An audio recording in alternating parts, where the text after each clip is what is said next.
good morning සියලු දෙනාට මම මේ ඔයාලට යම් කිසි අද පෙළෑටියක් පෙන්නනවා මම ඔයාලට කිව්වනේ මම උදේට එක එක වර්ගයේ කැඳ හදාගෙන බොනවා කියලා ඒකට හේතුවත් ඔයාලා දන්නවා මම පිළිකාවකින් පෙළෙන කෙනෙක්. ඉතින් ඒ පිළිකා ශෛල වර්ධනය නොවන්න කොළ වර්ග සොයසොය මම කැඳ හදාගෙන බොනවා කියලා කිව්වලට මේ යම් කිසි කොළ జాතියක් පේනවා.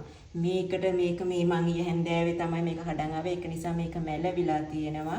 මේවෙන් තමයි මං අද උදේට කොළ හැදුවේ. මේවට කොළ කැද එක හදාගත්තේ. මේවට කියන්නේ ගැටතුඹ කියලා.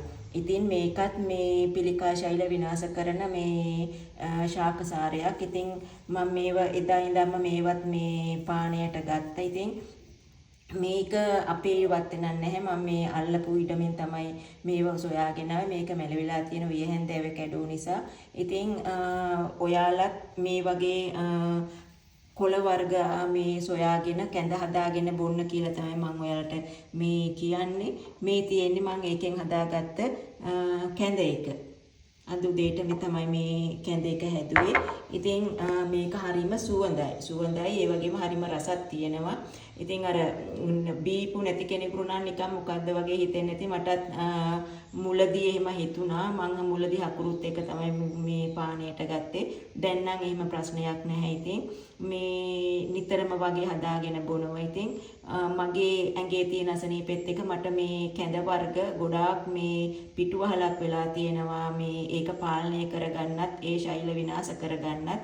ඉතින් මේ කැඳ එක හදන්නෙත් අර මම ඔයාලට මුලදී වීඩියෝ එකක් දැම්ම හේම් බෝබිටිය. මම මේ වීඩියෝ එක මිනිස්සු අතරට යන්න නොදී ඩිලීට් කරා. මොකද දැන් වීඩියෝ විනාඩි 4ට වැඩිරු ගමන් ඒගොල්ලෝ කඩනවා. කඩලා පාර්ට් එකේ ඉඳන් ඒක 12ට දාලා තිබුණා. ඉතින් එහෙම වුණාම මිනිස්සු බලන්න අකමැති. මටත් එපා වුණා.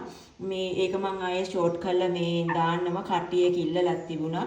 මේ ඉතින් මේකත් හදන්නේ මම මේකට කළු හීනටි හාල් දාලා අර පෙර විදිහටම සාමාන්‍ය කැඳ විදිහටමයි හදන්නේ. හැබැයි ඔයාලා මතක තියාගන්න මේකේ යුස දාන්න ඕනේ කැඳ එක ලිපෙන් බාලා ටිකක් ගොඩක් දුරට නිවුනට පස්සේ. නැත්තම් ඒ අර කොළවල යුස සේරම මරුණට පස්සේ අපිට ඒක බිව්ව කියලා වැඩක් වෙන්නේ නැහැ.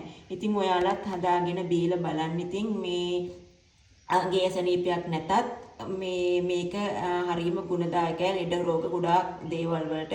ඉතින් මේක YouTube එකේ ඔයාලා මේ ගැටතුඹ කියන එක සර්ච් කරලා බලන්න. වෙද මහත්තුරු මේ ගැන ගොඩාක් දේවල් කියලා තියෙනවා. ඔයාලට දැනගන්න ලැබෙවි. තෙරුවන් සරණයි.